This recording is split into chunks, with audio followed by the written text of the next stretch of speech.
Amber and welcome to my very first YouTube video on my YouTube channel. There's 3 things that I wanted to do today, but as I was going around and looking at a few of them, I realised that there's one really urgent one. So today we're going to repot my Philodendron Hope, and then let me know in the comments whether you would like to see a propagation of my beautiful Thai constellation up here. So yeah, let me know in the comments, and while we're on it, don't forget to like and subscribe. But today we're just going to be looking at repotting my Philodendron Hope, and I guess having a chat about why I'm starting this YouTube channel. I've got my gloves on. You don't need it. I just wear them because dirt and white walls don't go well. I've placed this blue tarp over the bed so that I can have all my plants and stuff on it without ruining anything. And then I just have like a separate little like green tarp thing to keep all the dirt, try and keep the dirt compacted.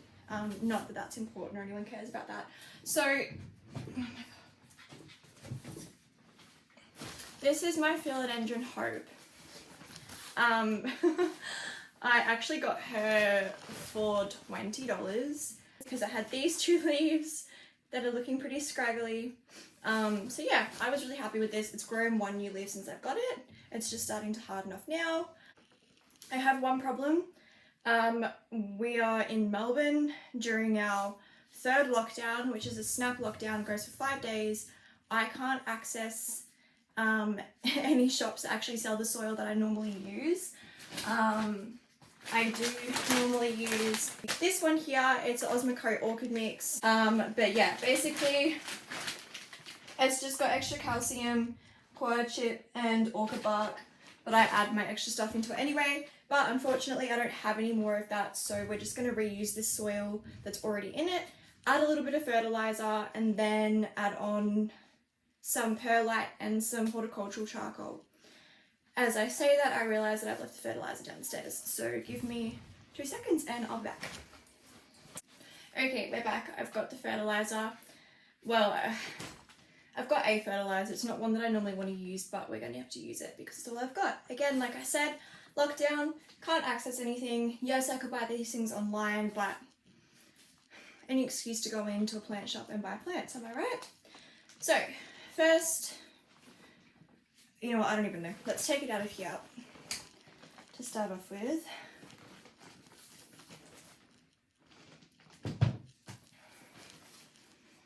I'm going to be starting this, or I have started, I guess, now, this YouTube channel. I want to work towards specifically more rare plants. I do have a few rare plants in my collection, because when I was looking at YouTubers who were into rare plants, I really struggled to find Australian YouTubers that were into rare plants for no other reason other than the fact that I wanted to learn a bit more about the climate here and how we can, oh my goodness, and how we can actually grow these rare plants. Most of them come from another country like Colombia or like Brazil. So that's where I'm starting this, I guess, so that I can learn. Hold on.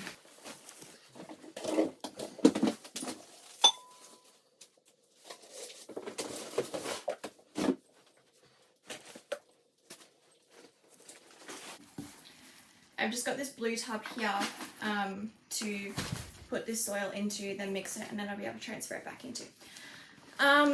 Yeah, so that I would be able to learn about the climate and how I can replicate, oh, nice roots, and how I can closely replicate that here. As I was looking into this, I actually found that a lot of the plants that I wanted had dupes that were grown in like native to Queensland. So that was really cool because I know how to replicate a Queensland environment. I know what kind of humidity it needs.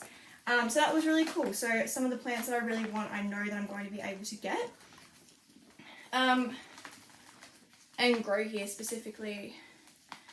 So I can't remember if I mentioned this, but I'm in Melbourne and we have what's called 4 seasons in a day, so it's hot, cold, spring breeze, like autumn, it's just rainy. So it's really hard to adjust plants to this climate, so it's easier to adjust the climate to these plants. So basically how my house is set up, we have no humidity in this house whatsoever. So I have a couple of humidifiers set up. I actually just bought the $49 Kmart humidifier. And so if you would like a review on that, let me know in the comments. That's basically what I want to start working towards, is a rare plant channel. Not specifically just for rare plants, but with a lot of focus on rare plants. But also like your general things. So I might even start off adding like a beginner's, like welcome to plants kind of playlist as well, so we'll see. But this is more so just like a really casual introductory video. That's going to need a bigger pot. Yeah, that's it. So that's going to be in my way. There. What I'm going to be working with today. So like I said, because I can't access that other soil, I've just got the soil that this was potted in. It's not great. I think that's just normal. It looks like normal potting mix to me. It does have a little bit of added fertilizer. So maybe I won't add any more fertilizer on this one, just in case. But this is like an emergency mix. So I either use normal, like all-purpose potting soil, or whatever soil the plant had beforehand. So this, oh, you can see it, cool. This tub is like maybe a third of the way filled up. This is just going to be a really rough estimate because I don't like measuring. I'm going to have to stand up for this. I don't like measuring things very much. So let's just say, I don't know, like one of these. This is horticultural charcoal. It is normally used with perlite and like coir, I can't pronounce it, but C-O-I-R. And that's like really good to make your own mix, but I don't have any of that. So I usually, like everything that's been repotted since I've had it is a mix of this Osmocote orchid mix that I showed you before. Mix of this Osmocote orchid mix here, and then it's got horticultural charcoal, and then it also has perlite. So what you're looking for in your soil, and I'll show you in a second, is nice and chunky, aerated. Philodendrons love aerated soil. So to be honest, most of my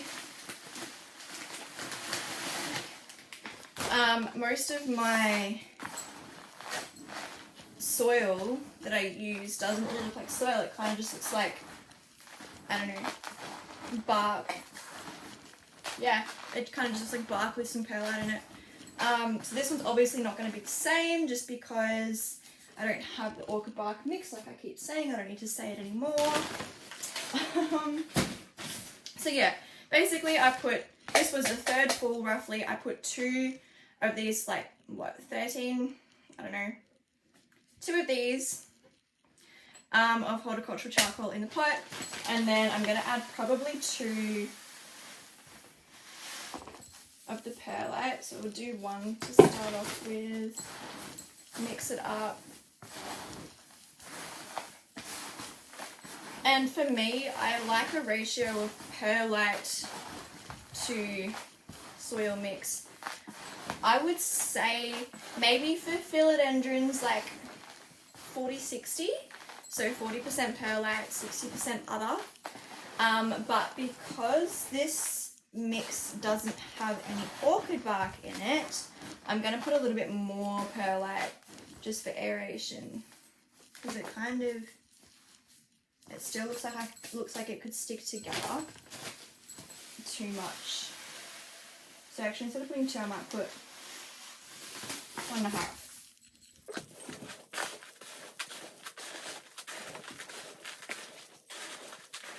While I'm doing this, I also have to apologize that this setup is really weird. I have set up my room completely backwards, so instead of having like forward facing light, I've got a backlight from the sun. The window is up there, so that's been pulled down, and I've just got the normal light. So I promise I'll get myself more organized for the next video. But yeah, like I said, for the next video, let me know if you want to see propagation of my Thai constellation here. Okay, so this is what the potting mix has ended up looking like.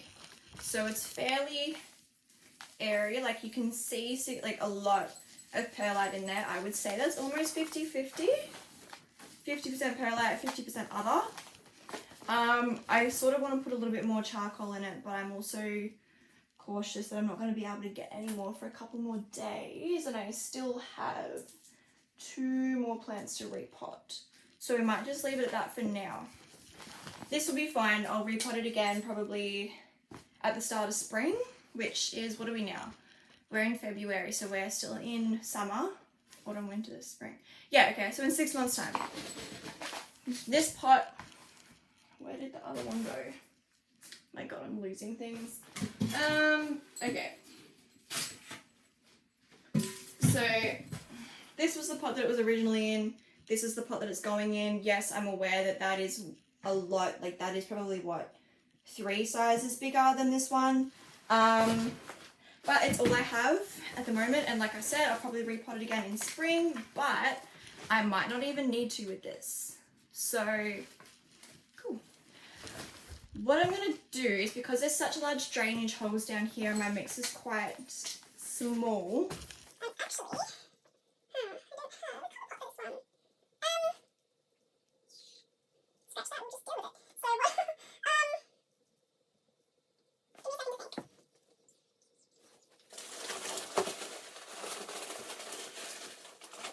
think. I can't think of a solution to that problem, so we're just going to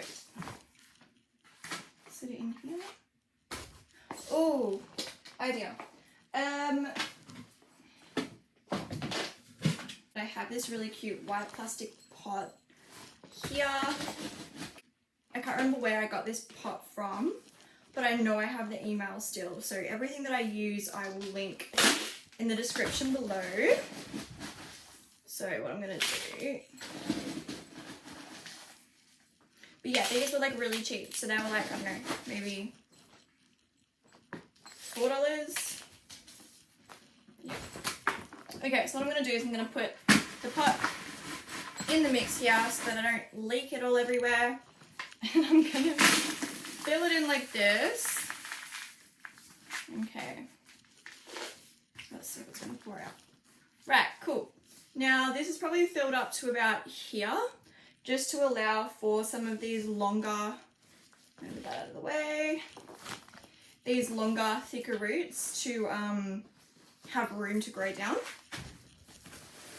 And these roots were also the roots that were sitting on top. They were aerial roots. So we're just gonna still let them sit at the top, but just cover them a little bit. I'm trying to figure out the best way to do this. Okay. This plant has also needed to be staked for quite some time as well, and it's sort of just starting to grow a little bit nicer.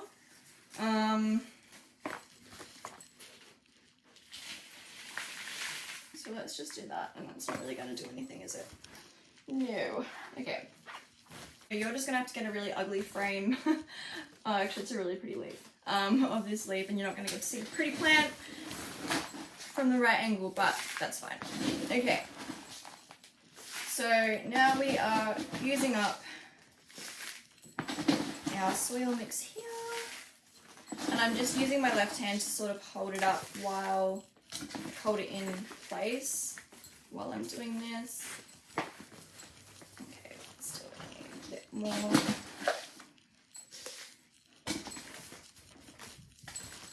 Normally I do leave like a fair chunk, like maybe an inch or so from the top, just to prevent any issues with overwatering, with it spilling over.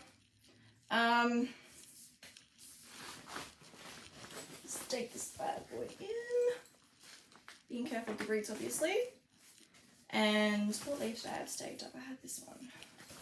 Let me just see in the mirror how this looks. Okay. I did originally have this new leaf staked up, but it's kind of got itself a little bit stronger. So I'm going to stake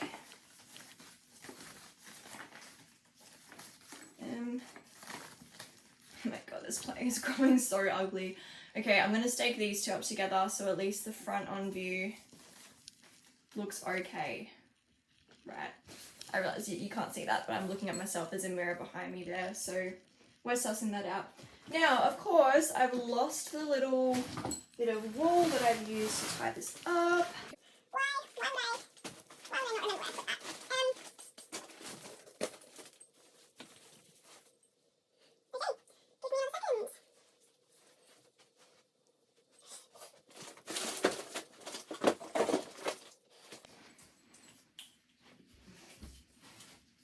Okay, I can't find the bit of wool that I used, but I do have this thing.